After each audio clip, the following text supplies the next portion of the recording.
হাতের বুড়ো আঙুল কেটে যাওয়ার পরেও একটা মানুষ কি করে এত সুন্দর ছবি আঁকতে পারে, চলুন দেখে আসি। দাদা, আপনি এমনিতে কি করে এটা সেল করেন? আর কোথাও শুধু এক্সিবিশন আর এখানে বছরে একটা দিন আসে।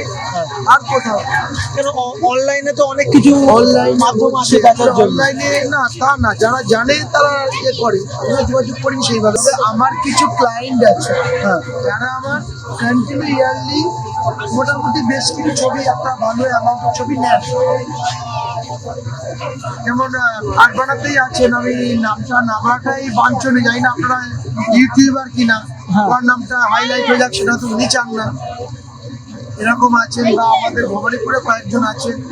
ইভেন সাম্প্রতি গত বছর একজন আমার ক্লায়েন্ট, যিনি 1 বছরের মধ্যে 4-5টা ছবি নিয়েছেন, এবং এবছরও আসবেন ফোন করে যোগাযোগ করেছেন, কন্টিনিউ ছবি নেবেন, সেরকম একটা ডিলিং হয়েছে। ওনার বাড়ি হচ্ছে ট্যাঙ্গুলা পার্কে। এরকম 4-5টা ক্লায়েন্ট আমার হয়েছে, যাদের মারফত আমার লাইফটা মোটামুটি চলে যাচ্ছে, আর অনলাইনে দেওয়ার প্রয়োজন হয়। মানে যদি ধরুন আমার ভিডিও দেখে আপনার যদি কেউ ফটো যদি পছন্দ হয় বা যদি কন্ট্যাক্ট করতে চায়, তো আপনি কি মাধ্যমটা রাখবেন যে তারা আপনাকে কন্ট্যাক্ট করতে পারে? সেটা ফোন নাম্বার হতে পারে, ইমেল আইডি হতে পারে। নম্বর নিয়ে নিন, আমার ফোন নাম্বার দুটো দিয়ে দিচ্ছি, আমার ফোন নম্বরে যোগাযোগ করে কন্ট্যাক্ট করবেন। আর আপনার ইউটিউব মারফত যদি আপনার নামটা আমাকে বলে যান, আপনার ইউটিউব মারফত যদি আসে, আমি তাকে যতটা পারবো ডিসকাউন্ট দেওয়ার চেষ্টা করবো। আপনার নাম্বারটা বলে দিন। আমার নাম্বার হচ্ছে 6289383312। তাহলে অবশ্যই আমি চেষ্টা করবো, যে আমার খুব ভালো লেগেছে, ঠিক আছে। আর বাকিটা আমি রেকর্ড করিনি, বাট তবুও বলবো দাদা অনেক চেষ্টা করেছে, ঠিক আছে, নিজের কেরিয়ারটাকে আরো স্ট্রং করার জন্য। হাতে অপারেশনও হয়েছিল, ঠিক আছে, যেহেতু এই আঙুলটা বাদ হয়ে গেছে, আনফরচুনেটলি দাদা বললো যে পায়ের আঙুলটা কেটে হাতে লাগানো হয়েছে, ঠিক আছে, which is next to impossible, but he is trying well.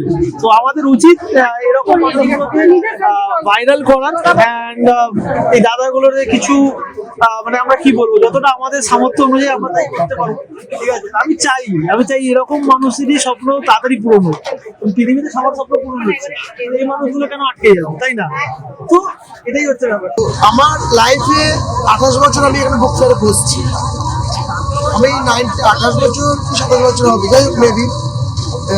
আমাকে ফার্স্ট টাইম গত বছর দুজন মানে সিস্টার, ইভেন একজন দুজন ব্রাদার এসে হাতটা ধর কিস করতে আরম্ভ করেছে। তখন আমার স্টলটা ছিল ওইখানটা, যেটা বললাম আপনাদের, যে স্টলটা আমার ঘরে বুক ফেয়ার মানে এখানটা চলে এসছে। কিস করছে, বলছে আপনাদের জাদু আছে, এইভাবে সম্ভব না। গাছ এত প্রমিনেন্ট কি করে দেখতে পারে? এতজনের ছবি দেখি, এরকম প্রমিনেন্ট গাছ দেখিনি। দূরের গাছের পাতা এক, কাছের গাছের পাতা এক, পুরো দুদিক দিয়ে জঙ্গল, জলতলা পাথরগুলো দেখা যাচ্ছে। একটা লাইট হাউসের কাজ ছিল, তো ওটা খুব বেটার কাজ, ওটার দামটা একটু বেশি ছিল। অনেকে বার্গেনিং করে দিতে পারিনি, ওটা মেলে দিতে চাইনি। কাস্টমার খুব ভালো লাগে। আর থ্যাংক ইউ। তো এই কাজগুলো নেক্সট আমি বিক্রি করবো না, ওটা আমার ডেমনস্ট্রেশনের শো করে রাখবো। আরো কিছু কাজ আসবে, অবশ্যই রোজ তো আনতে হয় কাজ, তো কালকেই কাজগুলো ঢুকবে। খুব সুন্দর, থ্যাংক ইউ।